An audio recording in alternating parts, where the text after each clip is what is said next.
Good morning, everybody, and welcome back to your Lunch Break Live. My name's Savannah if you're new here, and if you're not, thank you for coming back. Today is Tuesday, July the 6th, and there's a lot happening today in Alabama news. If you visited AL.com, you might know that, but yesterday, especially, a lot of us had a day off. We were enjoying that. So you might have missed a story from our own Ashley Remkes. She's here joining me today, talking about something that you need to know, especially if you live in the North Alabama region. And that is about Limestone County Sheriff Mike Blakely. Now, the sheriff is actually Alabama's longest serving sheriff. That's a tongue twister.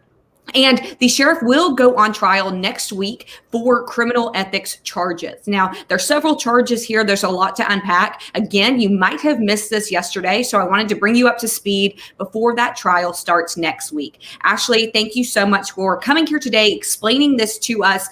And I know there's a lot of people who, might have missed this when these charges came out a while back. This resurfaces and they're like, oh, wait, what? We didn't realize we had a sheriff that was facing these types of charges. So again, we've got this story. We're going to link it here in the comments. But first, let's just kind of do the nut of the nutshell here. Who is this, number one, and what is he going on trial for? So Sheriff Blakely, as you mentioned, is the longest serving sheriff in Alabama. He's actually been in office in Limestone County since 1983. This is his 10th term that he is currently in. He is really popular in Limestone County. If you're not familiar with Limestone County, it's one of the fastest growing counties in Alabama. In the most recent census, I think it kind of fell from like the top spot of fastest growing, but as of 2019, it was the fastest growing county. Now, Sheriff Blakely, as I mentioned, he has been around for a long time. He's really popular. He actually is a Democrat in a county that is really heavily Republican. He still was reelected in his last, run for the office. He is sort of an old school sheriff. He wears a cowboy hat, boots, a belt buckle. The centerpiece in his office at the sheriff's office in Limestone County is a saddle. He is an avid horseman. Every year he hosts the sheriff's rodeo, and I'm probably going to butcher this quote. I hope not. I hope I can remember it well. But on the rodeo website, the Limestone County Sheriff's Rodeo website, I believe it calls it the largest outdoor rodeo east of the Mississippi and the greatest show on dirt. Ivana, if you have the notes there, you can make sure I got that right. So that's to kind of give you a little bit of an idea of, who he is, what he's like. He always, lets people come see him in his office. He's very accessible, both to the public and to the press. Just sort of, an old school sheriff, for lack of a better way to say it.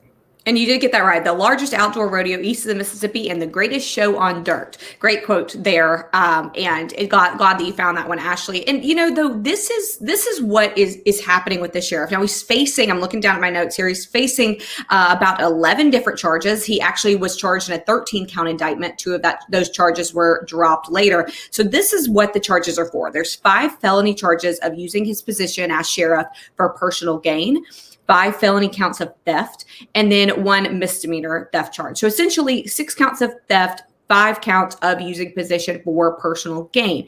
Now, something you mentioned in here, Ashley, is that the Alabama Attorney General's office is prosecuting this case. They are the people who claim that the sheriff has taken money out of his different accounts, out of his campaign accounts, and used those funds inappropriately. That's where some of these charges come from. And some of the other charges come from that he has spent some of that money on what they call a gambling addiction. So what can you tell us about where this money went? Number one, what it was intended to do or why it was wrong for him to take that and gamble it or use it on whatever he did. And also, how much money exactly are we looking at? So there are a lot of unanswered questions right now. Obviously, we should learn a lot more about this case once the trial gets underway. Again, it starts next Monday. I kind of think of the indictment and the court records and different motions and things that the attorneys in the case have filed as leaving us sort of a trail of breadcrumbs, if you will. We have some idea, as you mentioned, the prosecution says that they will need to introduce some evidence of, his gambling, that they say, played into the reason, why he, allegedly stole this money. There were some mentions in some of those court records about, drinking and different things like that. We do know, as you mentioned, that some of the money came from, according to the prosecutors, the sheriff's office funds, his campaign accounts, and also from a safe that held money that belonged to inmates. And in that instance, it was not an accusation of theft, but rather of interest-free loans. So we kind of have to wait and get a little bit more information. But it sounds like essentially what the state is alleging is that he was taking this money, some of it, using it at a casino or, a scratch off or whatever the case was, across the state line. Now, something that you just said I think was interesting, and I don't want people to miss it, is that, again, some of this money did come from funds like campaign funds, which we know when you get money, if you're running for a position as a sheriff, you are elected, and you get money for a position, just because that money is given to you, is given to your campaign, that doesn't mean you can do whatever you want with it. That is campaign money. It has to be used for certain purposes. It cannot be used to go gamble or do some of the things that the prosecutors are alleging that Sheriff Blakely did. Now, that's number one. Number two, you mentioned something that was very interesting about how the Sheriff Blakely is accused of taking money that inmates had that was in a safe. Now, there's two questions I have there. Number one, this money from inmates. Now, some people might know if you are arrested and you go to jail, your belongings that you have on you are not, once you get into jail, you can't have them in your pockets, right? The sheriff's office, the jail, whatever, keeps them for you, and they are put somewhere so that whenever you do get out of jail, whether you're bonded out, released, etc., you can get them back. So is that the money that was in this safe? Is it money that people, when they got to jail, had on their person and it was placed there for them to get later? That's my first question. And my second question is, if this money belonged to inmates, rather take out the word inmates, belonged to people that were not willingly giving this loan to Sheriff Blakely, then how is this being considered an interest-free loan when the person is not agreeing to give that loan? Yeah, those are good questions. I can't say for sure that it was, as you described, like money that was, taken when they were booked in, that would be returned when they got out. That's kind of the assumption that I make, because as you described, inmates, they don't get to like keep their wallets or phones or money or whatever. So that's kind of what we're kind of assuming. I think at this point we should, get some clarity on that. I mean, I think we kind of have to read between the lines a little bit on the interest-free loans aspect as well, right? That, I mean, we don't know that any of the theft charges are related to that money. And so the way that interest-free loans charge is, the way it's charged is as, using the position for personal gain, right? So as sheriff, he had control over the safe. He had access to this money. He used his position, to get those loans, loaning money from the inmate safe. Whereas if he had gone to a bank or whatever, he would have had to, get a loan with interest on it. So, I mean, we don't know for sure that none of the theft charges are related to inmate money. But I mean, just based on the way the indictment reads and the way it's charged, I think that's sort of the way it's, charged, if that makes sense. Now, and again, some of these charges, we've got 6 for theft, and which one of those is a misdemeanor, the other's felony, and then 5 felony charges of using a position for personal gain. And I think what you're saying, Ashley, and correct me if I'm wrong, is that we don't necessarily know which charge correlates with which alleged action. Correct. In some of them, in some of them, we do have a bit more detail. We have, dates, that some of this, dates back 6 or 7 years. But in other cases, it's not completely clear to me from reading the indictment, exactly how much money in some of these instances, which, who was the theft, the person who was stolen from.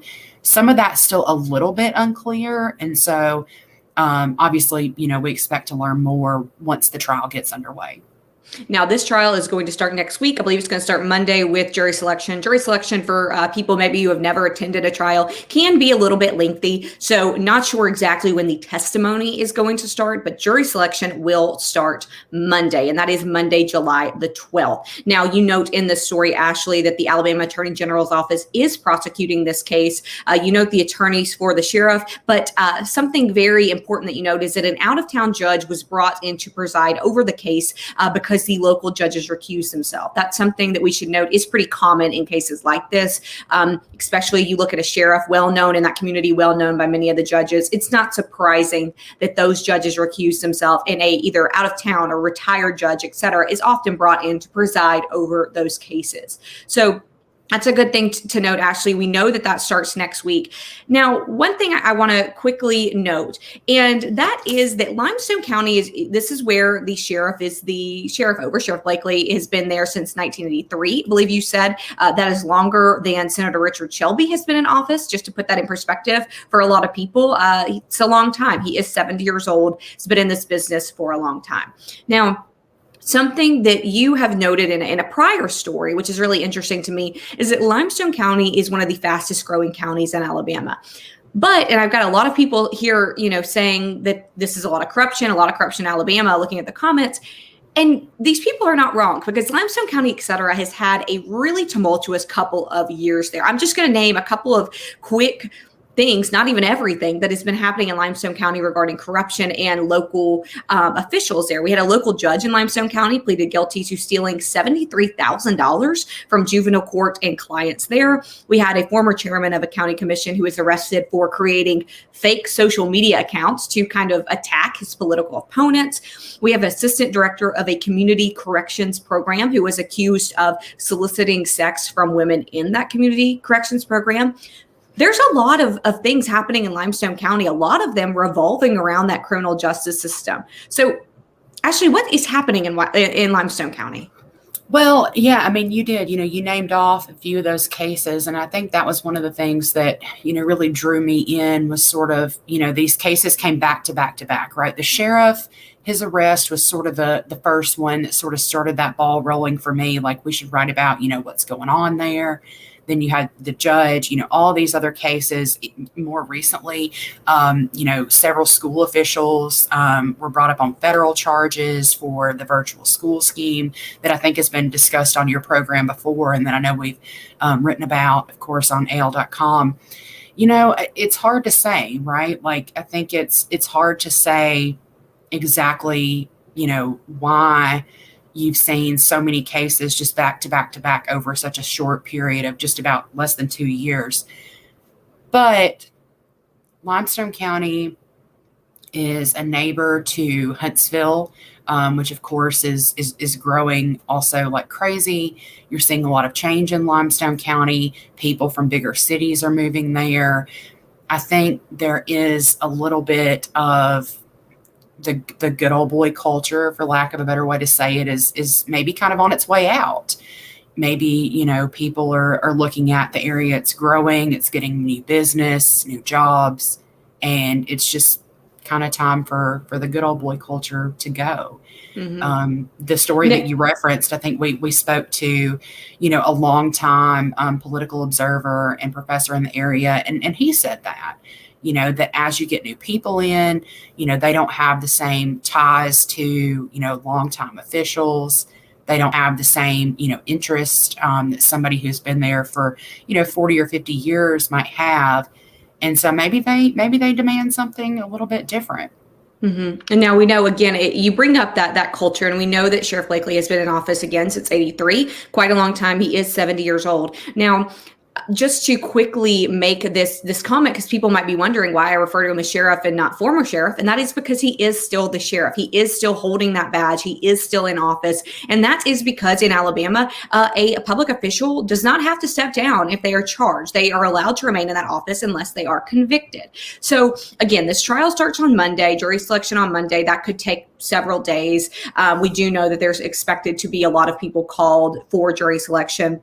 But in the end of this, if the sheriff is convicted, then he stands the chance of spending several years in prison. We know that he then will have to give up his badge. But if he's not convicted, he can just go right back into his office where he's been while he's been awaiting trial. We know that you had mentioned, I believe in your story, that while he is, again, he's 70, been in office since 83, he has planned to seek an 11th term next year in 2022. So a quick note here, and this is something I think is interesting, and I'd love to know if you have heard this in your coverage of this case, Ashley. This is from Clint, and first of all, Clint saying that Sheriff Blakely is presumed innocent until proven guilty, and that's very correct. Clint. You're definitely right there.